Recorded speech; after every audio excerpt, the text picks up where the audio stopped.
Não, porque estava animado, eu estava no ritmo aqui. Olha, eu quero... vai falar também, Gus? Raul e Gus, tá? Ele é mais velho, viu, Gus? Deputado Raul. Vamos ler a história, gente. Isso é comunismo, sempre tomou poder no golpe, viu? Presidente Rogério Marinho, ilustres convidados para esta audiência pública de discussão da educação brasileira. Começo falando um pouco da economia brasileira.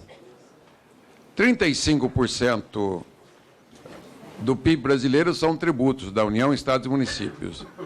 Mas a União, Estados e Municípios também tem as suas estatais, paraestatais, detém mais de 20% do PIB, ou quase 30%. Com isso, nós chegamos a 2/3 da economia brasileira estatizada. Então, estamos muito longe de uma economia de mercado, uma economia capitalista. A economia é estatal, com as maiores empresas do país sendo estatais, mesmo que demolida hoje, como a Petrobras, ainda é a maior empresa do Brasil. Eu não sou capitalista nem socialista, sou social-democrata. E a social-democracia é que salvou a Europa e transformou a Europa, o Canadá, o Japão, nas maiores economias mais desenvolvidas do mundo, com as maiores rendas per capita do mundo. Então, o que é a social-democracia? É o intervalo entre o que há de bom no socialismo e o que há de bom no capitalismo. Então, nós intermediamos na compatibilização entre o capital e o trabalho. Amplos direitos trabalhistas, os trabalhadores são a parte mais frágil da sociedade, e o capitalismo, mesmo que primário brasileiro, hoje está destruído. Parque industrial destruído, setores produtivos todos destruídos. Há 3 anos a economia vem decrescendo. Nós levamos um prejuízo. Em 2014, a economia estagnou, 0 de crescimento. 2015, 3,8 negativo. Este ano será de 3,8 a 4. Com isso, teremos 7, quase 8% negativo, enquanto que a média de crescimento dos mais de 200 países do mundo deu 3,1% ao ano, nesses últimos anos. Então, 3, 6, 9, com mais 8, 17% que perdemos nos últimos 3 anos. Não estou considerando os anos anteriores. Só para dizer, se o Brasil voltar a crescer na média estatística mundial de 3%, para recuperar os 17%, precisaria crescer 1 ou 2% a mais ao ano. Se crescer 1 a mais acima de 3%, levaríamos 17 anos para recuperar o prejuízo, o emprego perdido. A maior taxa de desempregado hoje no Brasil são os jovens. O maior prejudicado pelo maior erro cometido no mais incompetente e corrupto governo que esse país teve. Saiu hoje no Valor a estatística mundial. O Brasil, em 61 países medidos, é o país que tem a pior governança do mundo. Eu postei a semana retrasada no meu Facebook uma matéria de uma estatística sobre educação, fonte OCDE, enquanto que os brasileiros estudam em média 7,7 anos, a média dos países, como Estados Unidos, Coreia do Sul, é de 13,3 anos. O Brasil não vai ultrapassar 10 anos de estudo até 2040. Lugar de criança é na escola, período integral. Eu, há 32 anos atrás, 33 anos atrás, fui prefeito de uma cidade de 55 mil habitantes, hoje tem 110. Implantei a primeira escola pública de período integral. Fui o primeiro prefeito do Brasil a fazer eleições diretas para diretores de escola. Fui o primeiro prefeito do Brasil a implantar a educação física na escola de 1ª a 4ª série. E nas escolas onde eu não conseguia o período integral, eu fazia o máximo de contraturno com uma série de itens que colocavam. Foi o primeiro prefeito do Brasil a fazer o plano incremental odontológico, que hoje é a clínica do bebê, e também fomos pioneiros no SUS, que naquela época era Ações Integrais de Saúde. Naquela oportunidade, levei o Paulo Freire para fazer uma avaliação da nossa educação básica de 1ª a 4ª. O que nós concluímos que metade da grade do ensino era imutável.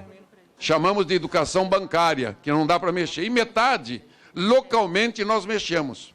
Então, nós adaptamos e fizemos uma ampla discussão com o magistério, regulamentamos o magistério, concurso, estatuto, curso, disciplinamento, exigências de capacitação. Não iremos crescer com debates inúteis e fúteis e vãos. Direita, esquerda, não. Nós temos que ter um plano nacional de estímulo à educação. Sou defensor ardoroso de que a maior ferramenta de transformação do terceiro mundo, que o Brasil, infelizmente, regrediu para o terceiro mundo, nós já estávamos no segundo mundo, é de que a internet, a televisão na escola, gravar todas as aulas com o melhor professor que tenha no Brasil, para que nenhum aluno fique sem aula, se a professora ficou doente, se teve greve ou não, que esse aluno tenha não só o DVD gravado daquela aula, daquele dia, mas também disponível na internet. Algumas universidades, como a Positivo do Paraná, o aluno, quando chega na escola, a aula dele já está na internet. Então, ele pode fazer.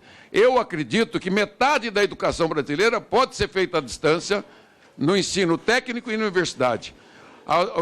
Eu tenho uma proposta de transformar as nossas universidades públicas brasileiras. Se ela tem 1 milhão de alunos hoje, a universidade pública, e os privados 7, poderia a universidade pública, estadual, federal e municipal triplicar o número de alunos gratuitamente com o ensino à distância. Tem outras políticas que brigam pelos alunos no nosso país. O fato é que a escola, a educação, tem que ser preservada. Eu tenho um projeto há 15 anos que proíbe que a televisão brasileira, que é o mais poderoso meio de comunicação da história da humanidade, faça propaganda de produtos para criança. Sou bombardeado há 15 anos pelos meios de comunicação e produtores de comerciais que são os melhores do mundo. A televisão brasileira é considerada uma das melhores do mundo.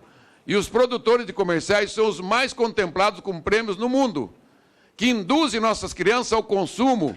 E a indução ao consumo de um produto que 90% da população não tem poder de compra é uma das formas de violência contra a criança. Abominamos a discriminação. Tem um projeto que propõe que 1/3 das vagas permanentes do parlamento sejam de mulheres. Permanente, não de candidatura. Sou autor de uma emenda constitucional e também de um projeto que metade dos servidores do país sejam de mulheres. Sou pela equidade. Presidi um organismo americano por 4 anos, de Parlamento das Américas, onde olhamos a pobreza, a indigência. O que aconteceu no Brasil nos últimos 12, 13 anos foi o aumento da violência, aumento da pobreza, 60 mil homicídios anos. Quer dizer, pioramos nossa situação. 26 milhões de pessoas nasceram de 2002 para cá no Brasil. 26 milhões, quase uma Argentina. E nada foi feito por os pobres. O Fundo de Garantia é remunerado a 3% e a dívida que o governo paga para o banqueiro rentista é 14,25%. Esse governo infeliz que saiu daqui roubou dos trabalhadores 11% ao ano. Deve hoje mais de 200 bilhões para o dono do Fundo de Garantia, que são os pais das famílias mais pobres do Brasil. A caderneta de poupança também, o PIS-PASEP também.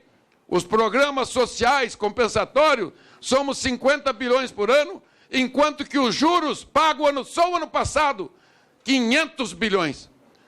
Graças a Deus nos livramos dessa peste desse governo que acabou, Dilma, Lula e PT. Que Deus abençoe o Brasil.